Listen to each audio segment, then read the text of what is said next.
100% சுத்தமான ஒரு ஸ்பட்டிகம் அப்படின்னு சொன்னால் அது தண்ணீரோடு தண்ணீராக அதனுடைய நிறத்திலேயே தான் கலந்திருக்கும். சரி சார், இந்த ஸ்பட்டிக மாலையை நான் எதற்காக போட்டுக்கொள்ள வேண்டும் சொன்னால் உங்களுக்கு முழுமையான மன திருப்தி என்பது கிடைக்கும் அப்படின்னு சொல்லுவோம். அதே மாதிரி தான் இதுக்கு ஆண் பெண் வித்தியாசம் என்பது கிடையாது, சிறியவர் பெரியவர் என்ற பேதமும் கிடையாது. எல்லோருமே இந்த ஸ்பட்டிக மாலையை அணிந்து கொள்ளலாம். ஒரே ஒரு விஷயம் நம்ம ஞாபகத்தில் வச்சுக்க வேண்டியது, வேத வாக்கு அப்படின்னு சொல்கிறோம் இல்லையா, வேத வாக்கு உண்மை எனும் பொழுது இந்த ஸ்பட்டிகத்திற்கும் தெய்வீக சக்தி உண்டு என்பது முற்றிலும் உண்மை. இதை எப்படி தெரியுமா ரீசார்ஜ் பண்ணணும்? ஜெயா டிவி நேயர்களுக்கு நமஸ்காரம். அர்த்தமுள்ள ஆன்மீகம் பகுதியில் உங்கள் அனைவரையும் சந்திப்பதில் மிக்க மகிழ்ச்சி. இன்னைக்கு நம்ம என்ன பார்க்க போகிறோம் சொன்னால், ஸ்பட்டிக மாலை அணிவதன் தாத்பரியம் என்ன அப்படிங்கிறத தான் பார்க்க போகிறோம். முதல்ல ஸ்பட்டிகம்னா என்ன அதை நம்ம தெரிஞ்சுக்கணும் இல்லையா. நம்ம அந்த கண்ணாடி மாதிரி ஒரு கிறிஸ்டல் மாதிரி இருக்குது, அதுதான் ஸ்பட்டிகம் அப்படின்னு நம்ம பார்க்குறோம் இல்லையா. உண்மையான ஸ்பட்டிகம் எது அப்படிங்கிறதையும் நம்ம தெரிஞ்சுக்கணும். இந்த ஸ்பட்டிகம் எப்படி உருவாகிறதுன்னு சொல்லி பார்த்தோம்னா, பல நூற்றுக்கணக்கான ஆண்டுகளாக இந்த பூமிக்கு அடியிலேயே இருக்கக்கூடிய ஜலம் தண்ணீர் இருக்கு இல்லையா, இந்த தண்ணீரானது அப்படியே என்ன ஆகுதுன்னு சொன்னால் கொஞ்சம் கொஞ்சமாக கெட்டிப்பட்டு போய் அது ஒரு ஸ்டோன் மாதிரி ஃபார்ம் ஆகிடுறது. இதுதான் உண்மையான ஸ்பட்டிகம், ஒரிஜினல் ஸ்பட்டிகம்ங்கிறது. அந்த ஸ்டோனை வெட்டி எடுத்து இவர்களை அதை உருளையாக பண்ணி அதை ஒரு மாலையாக கோத்துக்கிறார். இன்னும் ஒரு லிங்கம் அப்படிங்கிறதெல்லாம் பண்ணியிருப்பா தெரியுமா, லிங்கம் பண்ணுவா. ஸ்பட்டிக லிங்கம் பார்த்துருக்கலாம், ஸ்பட்டிகத்திலே நம்ம பிள்ளையாரை பார்த்துருக்கலாம், ஸ்பட்டிகத்திலேயே மேரு அப்படிங்கிறதெல்லாம் பார்த்துக்கலாம்.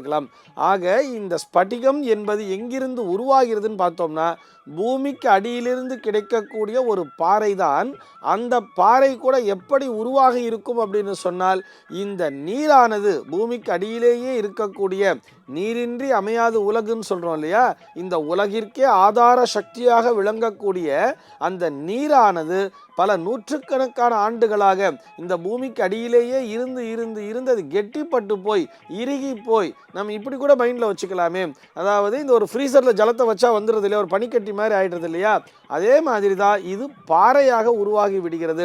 இந்த பாறை தான் இந்த ஸ்பட்டிகம் அப்படிங்கிறது. இது இன்னமும் நம்ம சயின்ஸாக பார்த்தோம்னா இதை சிலிக்கான் அப்படிங்கிற பேரில் தான் சொல்கிறார். சிலிக்கான் ப்ளஸ் ஆக்சிஜன் அப்படிங்கிற இரண்டு விஷயங்கள் ஒன்றாக இணைந்து சிலிக்கான் டை ஆக்சைடு அப்படின்னு கூட சொல்லுவாள், SiO அப்படின்னு கூட இதை மென்ஷன் பண்ணுவாள். இதுதான் இந்த ஸ்பட்டிகமானது. இதனுடைய சக்தி எப்படி தெரியுமா வர்றது, இந்த குவாட்ஸ் அப்படின்னு சொல்கிறா இல்லையா, இந்த குவாட்ஸ் அப்படிங்கிற விஷயந்தான் இன்றைய தேதியிலே எலக்ட்ரானிக்ஸில் ஒரு மூலப்பொருளாகவே விளங்குகிறது.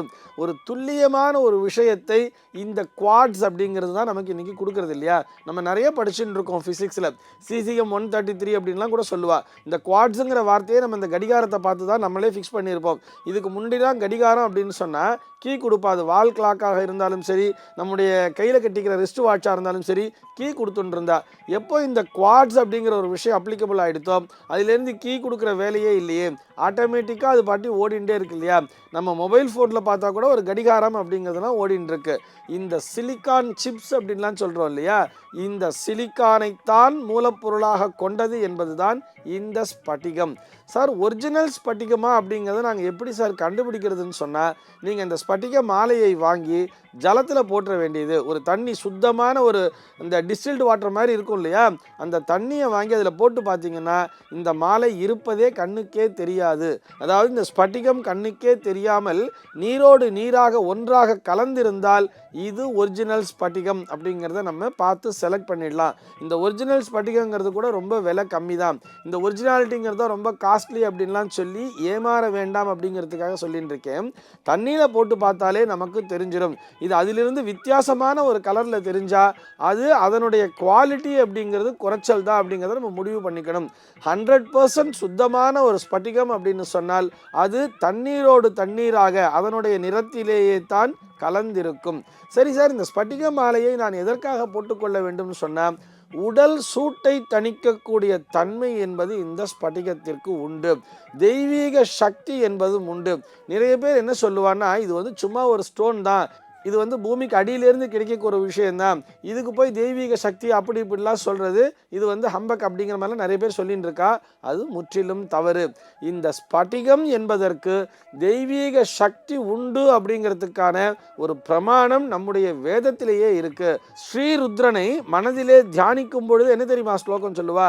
சுத்த ஸ்பட்டிக சங்காசம் அப்படின்னு தான் சொல்லுவா. சுத்த ஸ்பட்டிக சங்காசம் அப்படிங்கிற அந்த வார்த்தையானது நம்முடைய வேதத்திலேயே இடம் பிடித்திருக்கிறது. ஆக வேதத்திலேயே இடம் பிடித்திருக்கிற விஷயம் நிச்சயமாக பொய்யாகாது இல்லையா? வேத வாக்கு அப்படின்னு சொல்றோம் இல்லையா? வேத வாக்கு உண்மை எனும் பொழுது இந்த ஸ்பட்டிகத்திற்கும் தெய்வீக சக்தி உண்டு என்பது முற்றிலும் உண்மை. இதை எப்படி தெரியுமா ரீசார்ஜ் பண்ணணும்? இரவிலே உறங்குவதற்கு முன்னதாக இந்த ஸ்பட்டிகத்தை கழற்றி வெறும் தரையிலே வைத்து விடுங்கள்னு சொல்றார். பூமியில வச்சுட்டாலே போறோம், அது பூமியிலிருந்து அதற்கான சார்ஜ் ஆனது ஆட்டோமேட்டிக்காக அதனுடைய பேட்டரிங்கிறது சார்ஜ் ஆகிடும். காலைல எழுந்த உடனே எடுத்து போட்டுருங்கோ அப்படின்னு சொல்றா. அதே மாதிரி டெய்லி ஸ்நானம் பண்ணும் பொழுது கூட இந்த ஸ்பட்டிகத்தின் மேலே இந்த ஜலம் என்பது விழ வேண்டும். இந்த ஸ்பட்டிக மாலையோடையே ஸ்நானம் பண்ணும் பொழுது நம்முடைய உடம்பிலே அந்த சூடானது தணிக்கப்படுகிறது. உடம்பு சூடு தணிக்கிறது மட்டுமல்ல, நிறைய சூக்ஷ்மம்லாம் இருக்குது அதில். நம்ம உடம்புல வந்து ஆல்ஃபா பீட்டா அப்படிங்கிற அந்த ரேஸ்லாம் எப்பயுமே போயிட்டே தான் இருக்கும். இதில் ஆல்ஃபா அப்படிங்கிற ஒரு விஷயந்தான் நம்முடைய மனதிற்கு முழுமையான அமைதியை தரும். இந்த பீட்டா அப்படிங்கிற ஒரு விஷயம் அடிக்கடி மன சஞ்சலத்தை கொடுத்து கொண்டே இருக்கும். நம்ம சாதாரண மனிதர்கள் இல்லையா, நம்மை போன்ற சாதாரண மனிதர்களிடத்திலே நமக்கு அந்த பீட்டாங்கிற பவர் தான் அதிகமாக இருக்கும். நமக்கு அமைதிங்கிறதே நமக்கு இருக்காது இல்லையா? திடீர்னு ஒரு விஷயத்தை பார்க்கும்போது நம்ம கோபப்படுவோம், மன சஞ்சலம்ங்கிறது இருக்கும். இந்த மாதிரி அடிக்கடி கோபப்படுபவர்கள், மன சஞ்சலம் உடையவர்கள் இந்த ஸ்பட்டிக மாலையை அணிந்து கொள்ளலாம்னு சொல்றா. இந்த மாதிரி ஸ்பட்டிக மாலையை அணிந்து கொள்ளும் பொழுது அவர்களிடத்திலே இந்த ஆல்ஃபா அப்படிங்கிற அந்த அமைதியை தரக்கூடிய அந்த தன்மையானது, அந்த சக்தியானது, அந்த ஆல்ஃபாவினுடைய ரேடியேஷன் ஆனது அதிகமாக இருக்கிறது அப்படின்னு சொல்றார். அதே மாதிரி தான் இந்த ஸ்பட்டிக லிங்க பூஜை அப்படிங்கிற ஒரு விஷயம் ரொம்ப விசேஷமான ஒரு ஜோதிட பரிகாரமாக சொல்லுவோம். யார் யாருக்கெல்லாம் இந்த ராகு சந்திரன் சேர்க்கை இருக்கிறதோ அல்லது கேது சந்திரன் சேர்க்கை என்பது இருக்கிறதோ, மன உளைச்சல் என்பது அதிகமாக இருக்கிறதோ, அவர்கள்ட்ட என்ன சொல்லுவோம்னா, ஒரு ஸ்பட்டிக லிங்கம் வாங்கி வச்சு அது மேலே ஒரு வெள்ளி நாகத்தை வச்சு டெய்லி ஒரு சொட்டு பால் ஒரு சொட்டு ஜலம் விட்டு அபிஷேகத்தை பண்ணிட்டு, நீங்கள் அதுக்கு வஸ்திரம்லாம் எதுவுமே கட்ட வேண்டாம், அது உங்கள் கையில் வச்சுட்டு கொஞ்சம் நேரம் ஜபத்தை ஓம் நம சிவாயன்னு ஜபம் பண்ணிட்டு சந்தன குங்குமம் வச்சு ஒரு பூஜையை பண்ணுங்கோ, உங்களுக்கு முழுமையான மன திருப்தி என்பது கிடைக்கும் அப்படின்னு சொல்லுவோம். அதே மாதிரி தான் இதுக்கு ஆண் பெண் வித்தியாசம் என்பது கிடையாது, சிறியவர் பெரியவர் என்ற பேதமும் கிடையாது. எல்லோருமே இந்த ஸ்பட்டிக மாலையை அணிந்து கொள்ளலாம். ஒரே ஒரு விஷயம் நம்ம ஞாபகத்தில் வச்சுக்க வேண்டியது, இரவிலே உறங்குவதற்கு முன்னதாக இந்த ஸ்பட்டிக மாலையை கழற்றி பூமியிலே வைத்து விட வேண்டும். வெறும் தரையில் வச்சுட்டாலே அதுக்கு தரையிலிருந்தே மறுபடியும் அதுக்கு சக்திங்கிறது கிடச்சி மறுபடியும் நம்ம மறுநாள் காலையில் போட்டுக்கும் பொழுது நமக்கு ஒரு ஃப்ரெஷ்னஸ் அப்படிங்கிறத நம்ம ஃபீல் பண்ணலாம். இந்த உண்மையை புரிந்து கொண்டு அந்த ஸ்பட்டிக லிங்க பூஜை செய்வதன் மூலமாகவும் அந்த ஸ்பட்டிக மாலையை அணிந்து கொள்வதன் மூலமாகவும் நாம் எல்லா விதமான நன்மைகளையும் பெற முடியும். சர்வே ஜனாஹ சுகினோ பவந்து.